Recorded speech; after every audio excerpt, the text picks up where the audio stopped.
C'est donc un sujet d'importance et d'actualité, puisque les pratiques de gestion des chefs d'établissement scolaire du fondamental ont toujours été une préoccupation majeure pour la direction de l'enseignement fondamental. Cette dernière étant chargée de veiller que les écoles fondamentales du pays soient bien administrées en vue d'impacter favorablement la réussite des élèves.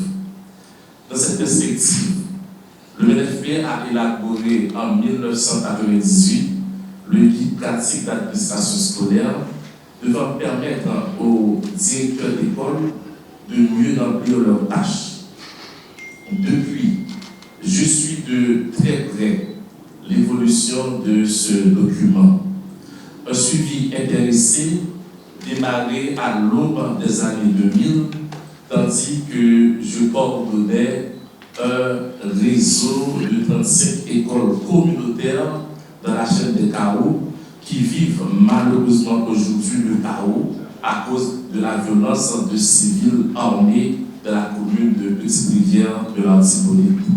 En ces temps-là, mon équipe et moi avions pris les dispositions nécessaires pour faire du GPAS le document administratif de référence pour l'administration des écoles au quotidien.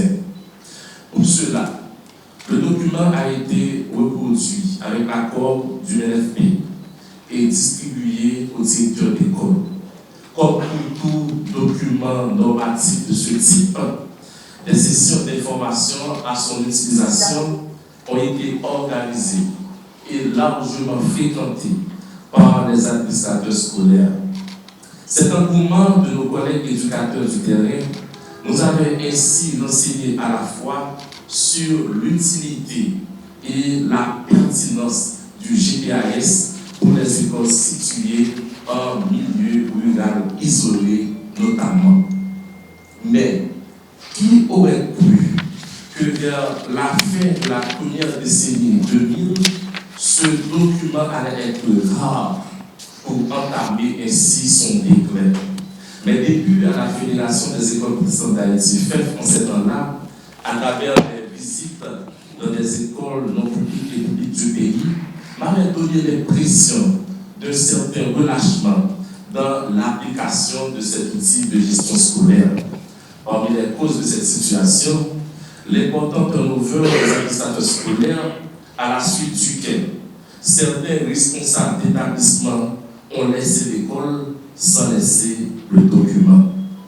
Il y a aussi le séisme meurtrier de 2010 qui, en détruisant des écoles et des maisons, a détruit aussi ce fameux document d'administration scolaire.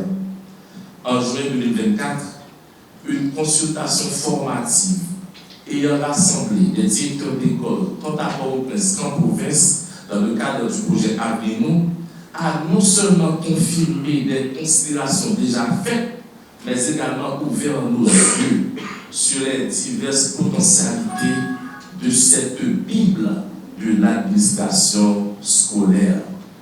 Ces faits constituent peut-être une indication que ce document est un peu dépassé. Mais au-delà de ces causes occasionnelles, une raison profonde demeure. c'est que le document est devenu obsolète avec le risque d'entraîner des incohérences. Même s'il n'y a pas de période standard pour réviser un document d'une telle envergure, la fréquence de révision dépend de nombreux facteurs, notamment le type de document, l'évolution de la situation et les objectifs du document. Donc, environ 27 ans après, la mise à jour du GPAS s'avère nécessaire. Tandis que cet atelier s'inscrit dans cet objectif, il est important, mesdames et messieurs, de comprendre que les mêmes causes peuvent produire les mêmes effets dans les mêmes circonstances. En ce sens, je prie que les techniciens du LFP, associés à ceux des opérateurs de formation, puissent amplement profiter de cette opportunité pour produire de solides réflexions appelées à dépasser les attentes de la communauté éducative. En effet, le système éducatif haïtien a besoin de l'aide-mémoire administratif de bonne facture qui puisse cadrer, par exemple, avec le cadre d'orientation curriculaire, la politique de gestion de proximité en milieu scolaire et d'autres textes officiels parus récemment. Pour avoir l'habitude de collaborer avec ses collègues techniciens, je n'ai pas le moindre doute que les idées émises au cours de cet atelier auront force de proposition en vue de mieux faciliter la validation et l'appropriation du produit par les écoles fondamentales du pays.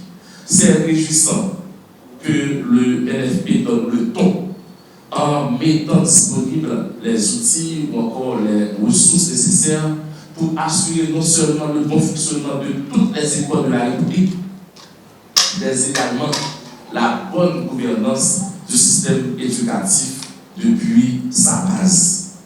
Et c'est sur cette base, mesdames et messieurs, que nous participons ce matin à la cérémonie de lancement de l'atelier de refonte du GPAS qui s'inscrit dans cette grande perspective de transformation du système éducatif haïtien.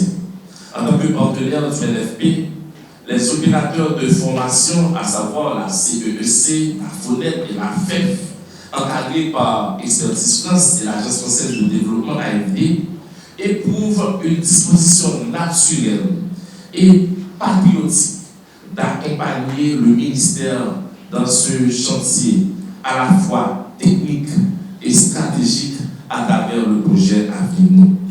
Nous sommes convaincus ainsi que l'avenir de notre cher pays se joue dans les salles de classe que nous voyons souvent et dans celles que nous voyons très rarement. Un grand merci au ministère de l'Éducation nationale et de la formation professionnelle, à Expertise France et l'Agence française de développement à travers Mme Judith Michel et son équipe pour l'opportunité accordée aux 3 opérateurs de formation, notamment d'être présents dans les salles de classe afin d'encadrer les enseignants et les directeurs d'école. Puisse le moment que nous allons passer ici être profitable à tous égards à nos enfants. Merci.